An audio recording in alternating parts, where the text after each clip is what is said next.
About to tell you something important.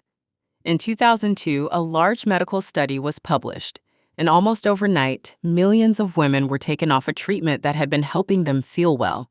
Their doctors stopped prescribing it. The media called it dangerous. Women were told the risks outweighed the benefits.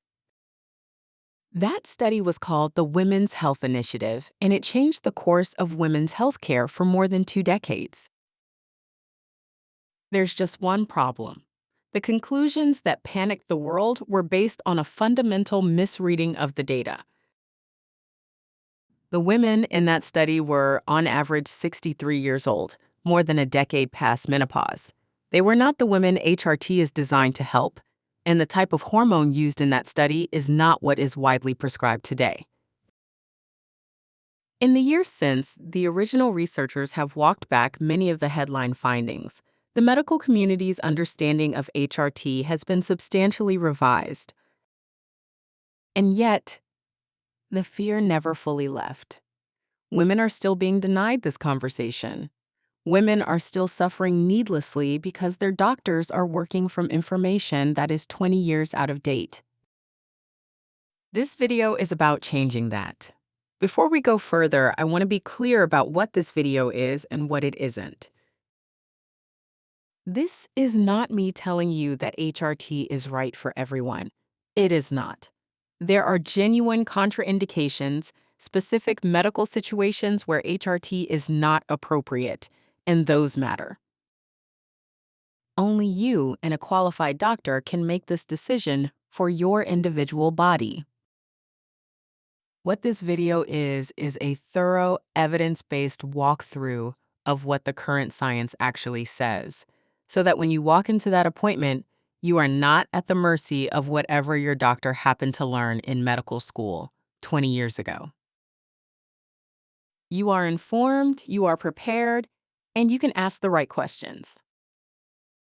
Here's what we're going to cover: what HRT actually is and how it works, the truth about the 2002 study and why its conclusions were misrepresented, the 5 biggest myths about HRT that are still circulating today, and what the evidence actually shows, who HRT is genuinely appropriate for and who it isn't, and how to have the conversation with your doctor that gets you taken seriously. Let's start with the basics. HRT, hormone replacement therapy, sometimes called MHT, menopausal hormone therapy, is exactly what it sounds like. It replaces the hormones, primarily estrogen and progesterone, that your body produces less of during perimenopause and menopause.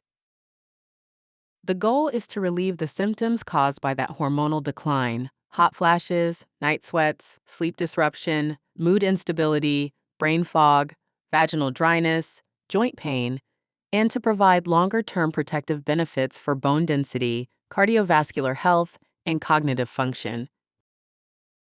Here's what's critical to understand about modern HRT versus what was used in 2002. The original WHY study used oral synthetic progestin combined with conjugated equine estrogen taken in pill form. Today, the most widely recommended form of HRT uses body-identical hormones, estradiol delivered via patch, gel, or spray, and micronized progesterone, which are structurally identical to the hormones your body naturally produces. This is not the same treatment. The distinction is significant. Modern body-identical HRT is not the same drug that caused alarm in 2002. Treating them as equivalent is like refusing modern antibiotics, because penicillin caused reactions in the 1950s. Transdermal estrogen applied through the skin also bypasses the liver, which is one of the key reasons it carries a substantially different and lower risk profile than oral estrogen. This matters enormously when discussing clot risk, which we'll come to in the myths section. Okay, let's go through the 5 myths I hear most often, the ones that are actively preventing women from accessing a treatment that could transform their quality of life. Myth 1: HRT causes breast cancer. The truth: the relationship is far more nuanced and far less alarming than headlines suggested. The original WHY study found a small increased association with breast cancer in women using a specific combination of synthetic hormones for 5 or more years. The absolute risk increase was approximately 8 additional cases per 10,000 women per year, a relative increase, but a very small absolute one. More recent and more rigorous research has significantly complicated this picture. Estrogen only HRT for women who have had a hysterectomy has actually been associated with a reduced risk of breast cancer in some studies. Body identical progesterone appears to carry a substantially lower breast cancer risk than the synthetic progestins used in 2002. And crucially, the increase in risk associated with HRT is comparable to or lower than the risk associated with drinking 2 glasses of wine per night or being overweight. We do not ban alcohol and weight gain. We counsel women on risk. Your risk from HRT is comparable to lifestyle factors we don't think twice about. Women deserve to weigh that in full context, not in fear. Myth 2. HRT causes blood clots and strokes. The truth. Oral HRT carries this risk. Transdermal HRT does not show the same association. This is the distinction that changes everything. Oral estrogen passes through the liver during first-pass metabolism, which can affect clotting factors. Transdermal estrogen, patches, gels, sprays, bypasses the liver entirely. Multiple large studies have found no significant increase in clot or stroke risk with transdermal estrogen. This is why transdermal delivery is the current gold standard recommendation from most menopause specialists.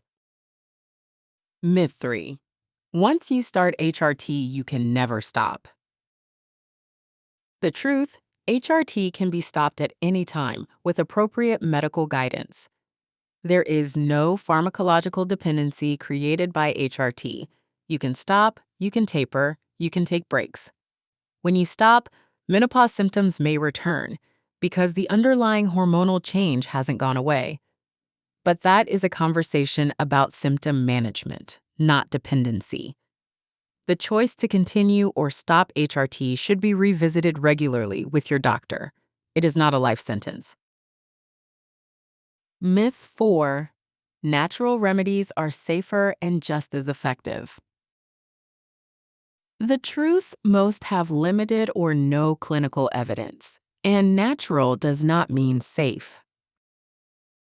Phytoestrogens, black cohosh, evening primrose oil, red clover, these are frequently marketed as natural alternatives to HRT. Some women find subjective relief with certain supplements. The clinical evidence for most of them, however, is weak, inconsistent, or absent.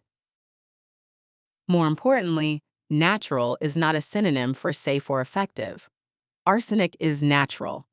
Efficacy requires evidence, regardless of origin.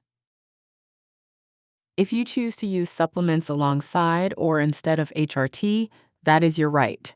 But please make that decision with clear eyes about what the evidence does and does not support, not because a wellness influencer told you it was safer. HRT is only for hot flashes. If your symptoms aren't that bad, you don't need it. The truth, HRT has documented protective benefits that go well beyond symptom relief. This is perhaps the most underappreciated aspect of modern HRT. The evidence for long-term protective benefits is significant and growing. When started within 10 years of menopause or before age 60, HRT is associated with reduced risk of osteoporosis and fractures, reduced risk of cardiovascular disease, reduced risk of type 2 diabetes, and emerging evidence around reduced risk of cognitive decline and dementia. Hot flashes are the visible symptom, but the hormonal changes driving them are also affecting your bones, your heart, and your brain, silently, over years. For many women, HRT is not just about comfort. It is about long-term health protection.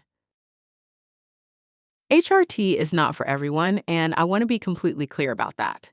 The women most likely to benefit from HRT are those who are perimenopausal or recently menopausal, under 60, and within 10 years of their last period.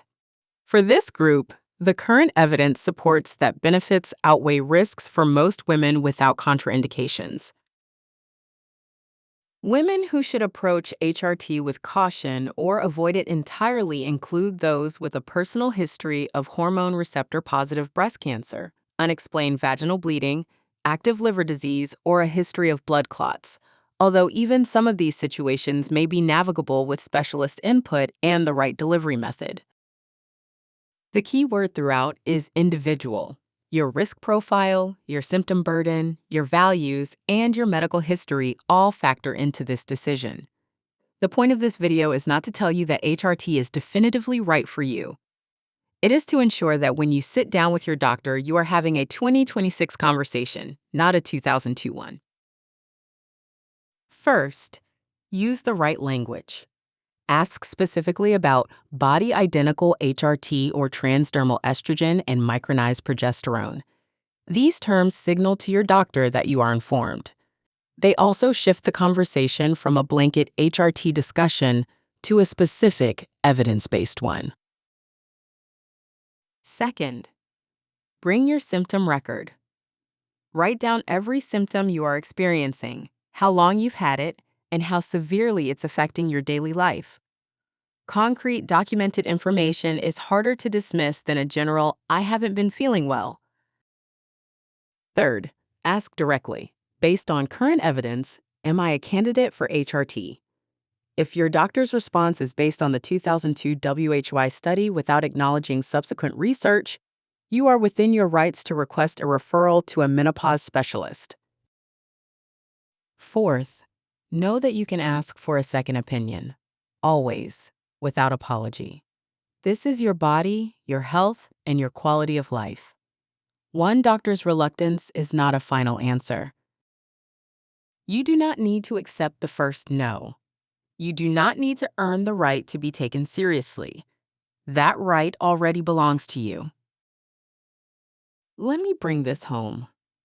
A flawed study published over 20 years ago generated headlines that frightened an entire generation of women and an entire generation of doctors. And in the gap between what the science said then and what it says now, millions of women suffered unnecessarily.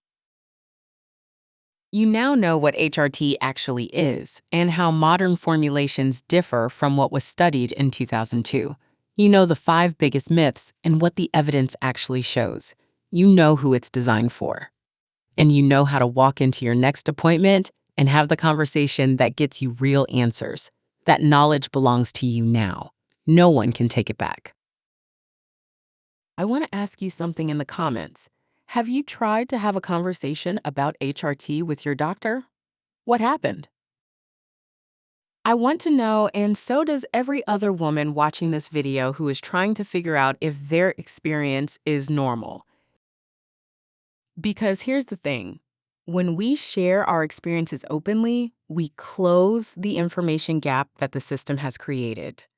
We become the resource for each other that we were never given. Subscribe to Prime&Power.